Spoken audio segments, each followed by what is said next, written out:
की प्रेरणा देते दुर्गुण दुर्व्यसने को सानू बचाते कथा सुनाई सुनाई मां भगवती के चरणे कन्ने भगवान के चरणे कन्ने जोड़ देन सानू नशे विषे ऐबे कबाबे को बचाते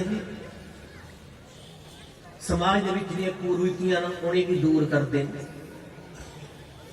भी इन्हें की ब्रह्मचारी होने की गल आखी कि तुस सुकराला देवी आश्रम है उत्थे बैठो लोनाथ आश्रम बैठो आख गए महाराज जी जो भगवान की मां भगवती की मंजूर हो ये सुकराला भी बैठे लोनाथ आश्रम भी बैठे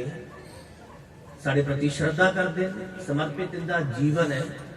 पर मां भगवती ने इत्थे इन्हें खिंची ली आंदा हूँ इनका इत्थे का मन लगी है ना ठीक है पिछले लोग बड़ा इन्हें प्रेम दिता है और आऊँ जिसले पहले आया हा